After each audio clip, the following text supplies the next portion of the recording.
माता के गर्भ से जन्म हुआ, दोनों मुष्टिकाएं बंद थी माता के गर्भ से, दोनों मुष्टिकाएं बंद, गर्भ में उल्टे लटके हुए थे और प्रतिज्ञा कर रहे थे दोनों मुष्टिकाओं को बांधकर, माता के गर्भ से मुझे बाहर निकाल दो, मैं भजन करूंगा भजन करूंगा भजन करूंगा। जैसे ही माता के गर्भ से बाहर निकले, मैं भोजन करूंगा भोजन करूंगा भोजन करूंगा, भजन गायब हो गया, भोजन चालू हो गया।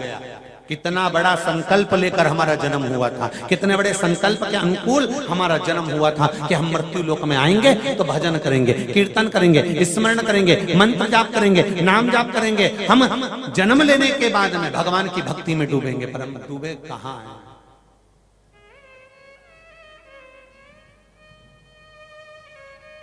हम कहां डूबे?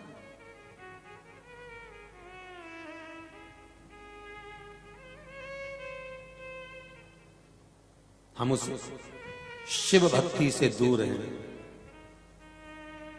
हम उस अविरल भक्ति से दूर हैं।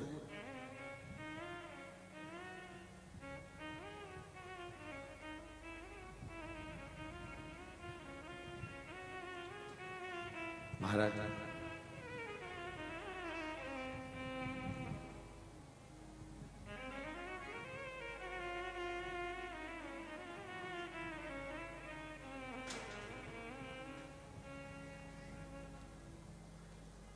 एक तेरे ही भरोसे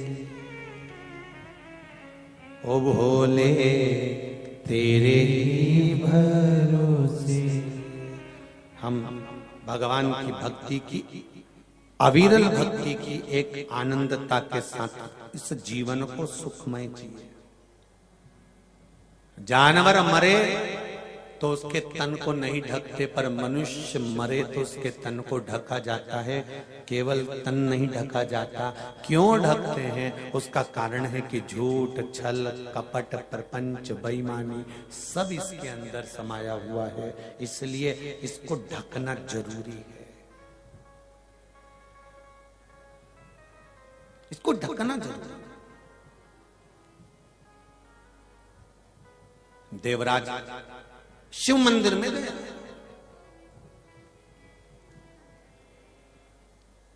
आप कहां जा रहे हैं, आप कहां बैठ रहे हैं, आप कहां पहुंच रहे हैं, इसमें आपको स्मरण होना चाहिए।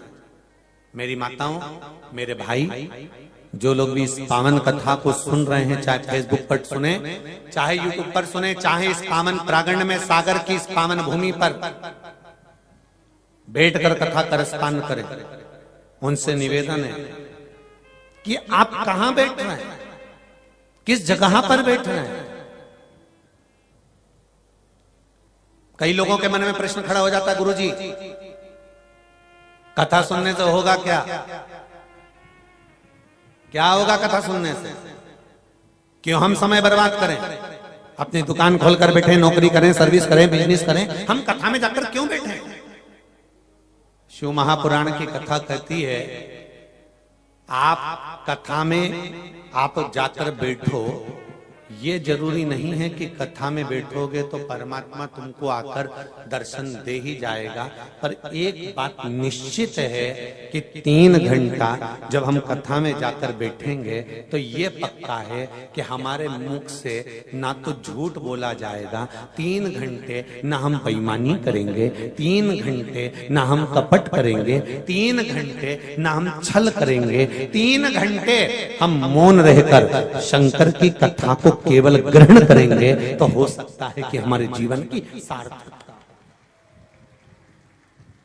हम ये नहीं कहते कि तुम 3 घंटे बैठे रहोगे तो तुम्हें परमात्मा मिल जाएगा, हम तो इतना कहते हैं कि 3 घंटे तुम बेकार कर्म से बचते तो रहोगे, 3 घंटे तुम बेकार कर्म से बचकर तो रहोगे।